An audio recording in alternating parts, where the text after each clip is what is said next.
តើមានស្វាមីប៉ុន្មាននាក់ដែលធ្វើរឿងបែបនេះដាក់ប្រពន្ធទៅរួចប្រពន្ធមានផ្ទៃពោះទម្ងន់5ខែប្តីបែរជាឲ្យប្រពន្ធជាអ្នកទៅដើររកលុយមកចិញ្ចឹមប្តីទៅវិញស្រាប់តែប្រពន្ធឈឺអសមត្ថភាពមិនអាចទៅធ្វើការរកលុយបានបែរជាលោកប្តីសម្រេចចិត្តដាក់មេប្រូចរត់ចោលទាំងដែលប្រពន្ធកំពុងតែមានទម្ងន់5ខែនៅក្នុងពោះទុកឲ្យប្រពន្ធដេកឈឺហើយពោពោះសម្រាលកូនតែម្នាក់ឯងសំបីតែផ្ទះសម្បែងក៏គ្មានខ្ចីដីអ្នកដតីសង់ជាកូនរោងកូនខ្ទមដើម្បីរស់នៅបណ្ដោះអាសន្ន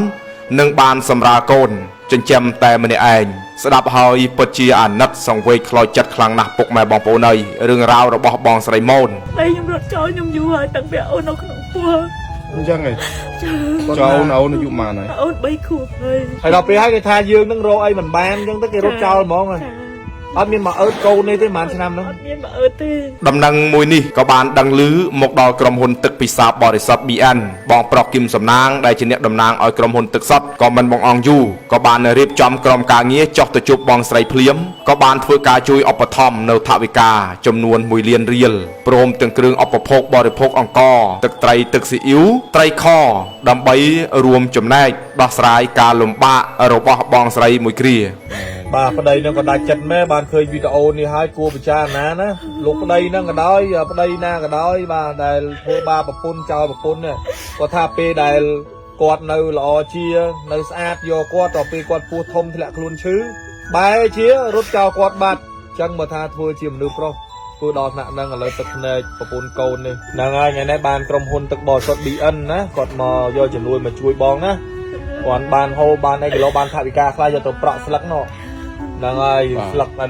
ធ្លុះធ្លាយគ្រប់កន្លែងដែរហ្នឹងគាត់ថាខ្សាលហងភ្លៀងហងតមានតស៊ូទៅមុខទៀតណាបងណាបាទកុំអត់សង្ឃឹមអនុញ្ញាតគោរពជំរាបសួរពុកម៉ែបងប្អូនជាទីគោរពរាប់អានបាទថ្ងៃនេះផងដែរខ្ញុំបាទគង់ការរួមជាមួយនឹងបងហ៊ុយអាដាមបាទបានចូលរួមជាមួយនឹងបងប្រុសគឹមសំណាងបាទដែលជាអ្នកតំណាងឲ្យក្រុមហ៊ុនទឹកពិសាបរិសុទ្ធ BN បាទបានចុះមកដល់ទឹកដីបាទភូមិអូសារាយបាទដែលបងអេនជាអ្នកចង្អុលបង្ហាញបាទពាក់ព័ន្ធជាមួយនឹងបងស្រីឃើញថាត្រូវបានស្វាមីរត់ចោលតាំងពីគាត់ពោពោះកូននៅក្នុងផ្ទៃ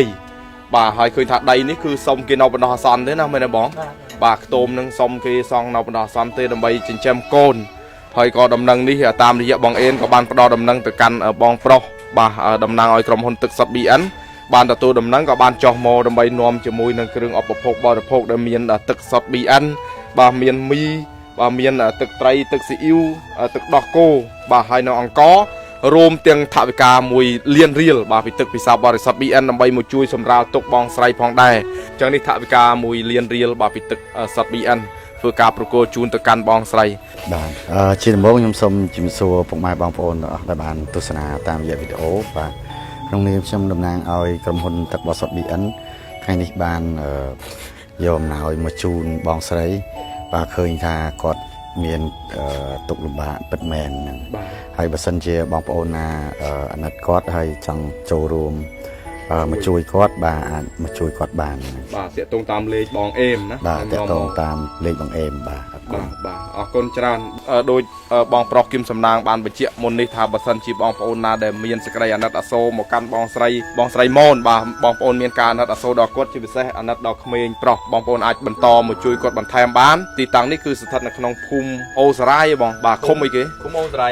យបាទស្រុកត្រាំកក់ខេត្តតាកែវហើយតាមរយៈបងអេមខ្ញុំនឹងដាក់លេខទូរស័ព្ទរបស់គាត់ដើម្បីឲ្យបងប្អូនអាចតាក់ទងអាចមកជួយបងស្រីបន្ថែមបានអញ្ចឹងអរគុណបាទឆ្ងាយទៀតហើយ